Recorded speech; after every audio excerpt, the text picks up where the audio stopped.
Okay, you're watching the show that's tougher than Crocodile Dundee, more dangerous than a King Brown, and uglier than a feral bush pig in the morning. It's Outback Adventure Night on Friday Night Live.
That goes on in there, isn't there? Even mirror kissing. When Jamie was going off his nana and like they were having this big drama in the Bollywood party, Joel decides, yeah, I'll stand up and do my hair. Yeah, I know.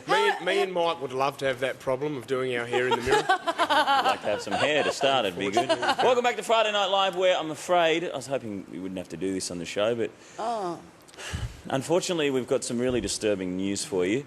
Regular viewers will know a psychic called Mystic Madam Fitzy, who's been predicting who will win the games each week on Friday Night Live. Well, I'm shocked to report that Madam Fitzy was last week arrested on charges of fraud. Yes, fraud. Apparently, she wasn't a fortune teller after all. In fact, she wasn't even a madam. It turns out she was just some nutter dressed up in a cheap wig with bad teeth. Ryan, I know you were very, very close to her. How did this happen? Do you know how hard it is to hear you say those words? Because I tell you what, I am so devastated that a woman this good-looking and so accurate with her predictions is an absolute fake. Don't laugh, Bree. This is serious. Bree! I tell you what, this is very terrible. And I tell you what, we have scanned the universe looking for a replacement. And I tell you what, we have found a bloke that is cherry ripe for the job. He has a PhD in physics, chemistry, medicine. He's won a Nobel Prize, he's won a Darwin Award, and he's also won first prize in a pottery competition at this year's Canungra show. Wow. He's been the Fitzgerald family GP for the last 40 years. Ladies and gentlemen, boys and girls, may I introduce Dr. R. Fitzenstein. Yes. Yes.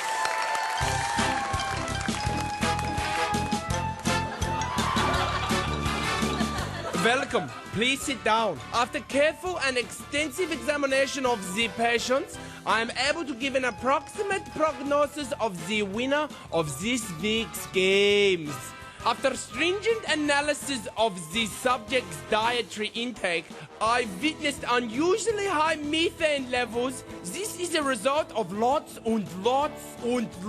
of curry that induces long sustained periods of poo-poo in the lulu, or in medical terms, strudel in the poodle.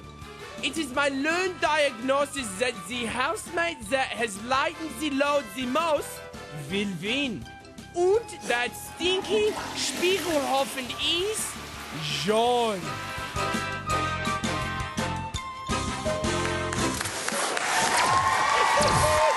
Well, yeah, good to see we've got Dr. Fitzenstein, is it? On our team.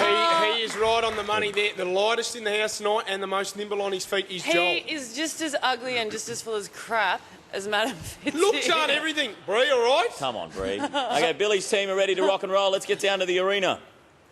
And then we go. This 1, is Big Brother. 3, 4. Housemates, the first round is the boomerang relay. Let's watch what they do. Billy's team, you'll compete first.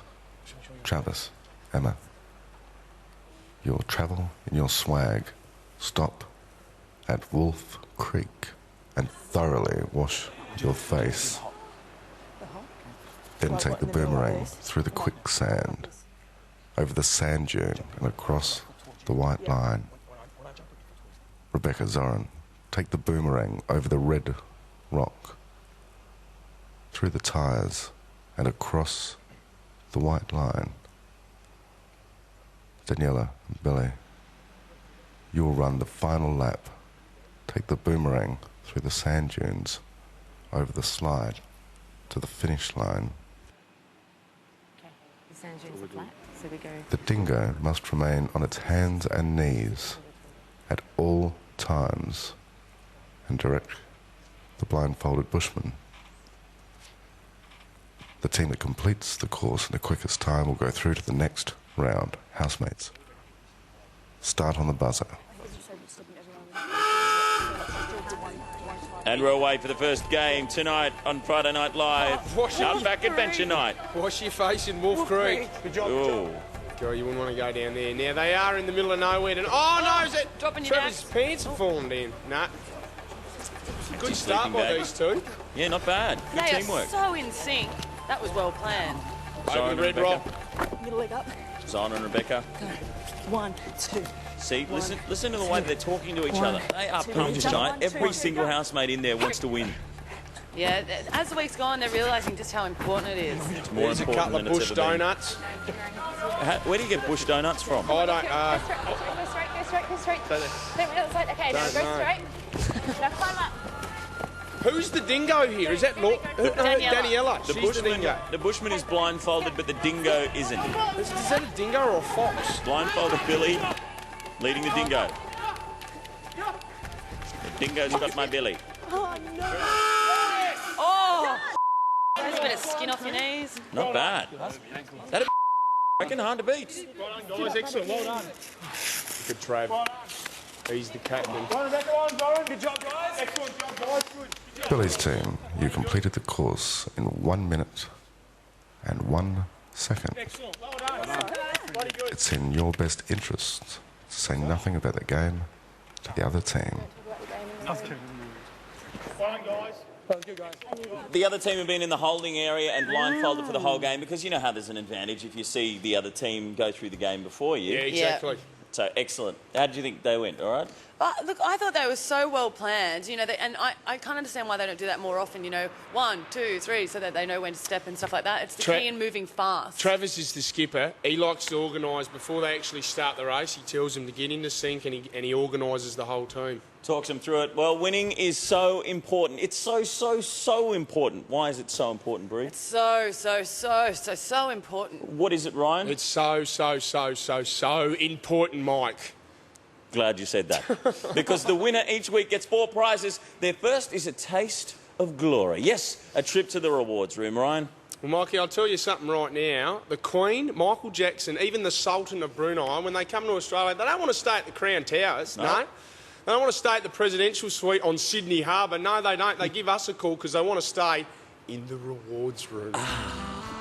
Let's go down to the rewards room now. Look, there's a couple of cushions, and that's all you're getting there tonight. No, there's a bed, a double bed. You can have a good kip because it's hard in there where everyone else is snoring. There's the bathtub. We have a bit of an outback feel tonight. We've got some outback food. Magnificent. And this one, last week we had the massage table. We've got the pool table tonight. So you can play pool for an hour and get bored of it and sit around and do nothing. So that's it, the rewards room. Very good. That's what everyone's vying for tonight. What else is there, Brie?